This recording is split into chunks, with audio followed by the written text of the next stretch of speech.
Hey everybody, we are back with another SK in the Wild treasure hunt. It is mid-June and it is very, very warm and humid here in the middle of America. It's been a while since we've been to the bookstore. Unlike last time we were at a bookstore, I actually have a couple of things that I'm kind of have my eye out for. I would like to find a really nice copy of Insomnia to go on my Dark Tower shelf. Also Black House for the same reason. And since I received that nice copy of The Regulators in the mail from a channel viewer, I'm also looking for a nice copy of Desperation to go with it to make the 2-panel picture. But we shall see. Who knows? I haven't been here in a while, like we said, so it remains to be seen what treasures await us. So anyway, let's go in and take a look and see what we find. Yay!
And now a word about our sponsor. For over 20 years, StephenKingCollector.com has been the internet's go-to source for all things Stephen King. From breaking news and real-time sales updates from around the internet, to forums where you can connect with like-minded collectors, to information about first editions as well as highly sought-after and rare limited editions, StephenKingCollector.com has it all. Additionally, the collector sells custom slipcases to protect your most valuable and cherished treasures. The collector now offers book sales directly through the website and an all-around upgraded and improved payment system. With improvements and updates happening on a regular basis, there's always something new to see and experience at StephenKingCollector.com. The link to the site is in the description for this video. You should go check it out. You'll be glad you did. Okay, found a few interesting things.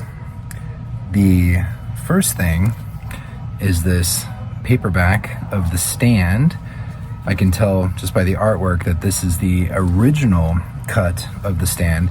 So if you've only ever read the complete and uncut and you wanted to read the original released version that was heavily censored basically by Doubleday, where they forced Stephen King to cut out hundreds of pages from the original manuscript. If you want to compare the two, this is probably your cheapest, most easy to find bet for the original cut. This is not a first edition paperback, but it's $3 and it would contain that edition, that version of the book. Next is copy of Different Seasons for $17.99 caught my eye because I could tell that it has quarter cloth binding, which the first edition would have. This has something that I've never seen. It has a sticker, a fixed price, $32.95 with the penguin logo, which makes me believe that it's original, which is kind of interesting. According to the copyright page, it's a 13th printing. This may have been intended for export, potentially. It does have the blue printing on the spine, very, very dirty cloth, but I just wanted to show that because this is some sort of a official later printing and release of different seasons with this unique pricing sticker on the jacket. I got real excited when I saw this, $16.99, because again, I could see quarter cloth binding, which the first edition would have, but white end papers jumped out at me. Of course, water damage, but the biggest, most obvious thing is that there is no price on the jacket. It's a tricky one because the copyright page looks pretty much indistinguishable, but this is some kind of a book club edition at the very least because of having no price on the jacket. The jacket is also taped to the boards, which is unfortunate. Oh, another giveaway. There's a barcode here, and on the original, I don't remember off the top of my head if there was a barcode, but it had language. It said Stephen King and friend, and that was a really quirky touch to the original, and this is unfortunately missing that. I did find a pretty nice copy of Desperation for $6.99. It looks unread, but a little dirty. I think I could probably clean that up. It has the price on the jacket, red end papers. I'm not really surprised that this would be a first because there was literally like a million copies in the first, and the number line that includes the number 1. So that is the real deal. Boards and quarter cloth binding look clean. So for $6.99, I think this may be the droid I am looking for. And then finally, it's not Stephen King, but after I read Paperbacks from Hell by Grady Hendrix, I was turned on to William W. Johnstone.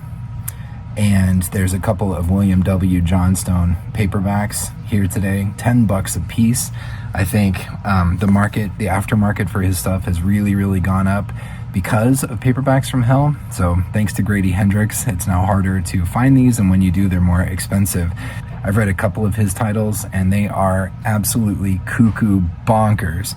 So I think I will probably pick up one or the other of these. The Devil's Laughter looks way creepier, honestly. So, and it has a clown on the cover, which is fantastic. So it'll probably be this one. And I don't know if you noticed in the locking cases and in the first edition, the signed limited cases, there were there's a book from Letterpress Publications, Levidian Publications, which is really interesting. There's a copy of Night Visions, and also in the signed limited case that's not locked, several Fantasia Press editions, which you can always tell by the distinctive PP logo on the spine of the book. That's really exciting. Fantasia published Stephen King's first signed limited edition in Firestarter in 1980, and they had a run of many years and dozens of releases before stopping, but Fantasia Press is back in the last few years and better than ever. Definitely worth checking out if you haven't lately. In the end, I decided not to get those William Johnstone paperbacks. They sound bonkers, they sound crazy, but I gotta be careful with my pennies, and $10 a piece for paperback books. I had second thoughts, but I did pick up Desperation, so I'm going to take it home and put it and the regulators in Mylar and put them face out side by side so I can look at that nice picture, and I will try to clean it up a bit, and we'll see how that goes. I might make a video about that as well. But anyway, until next time, wherever you are in the world, Take care of yourselves, and we will talk to you later. Bye.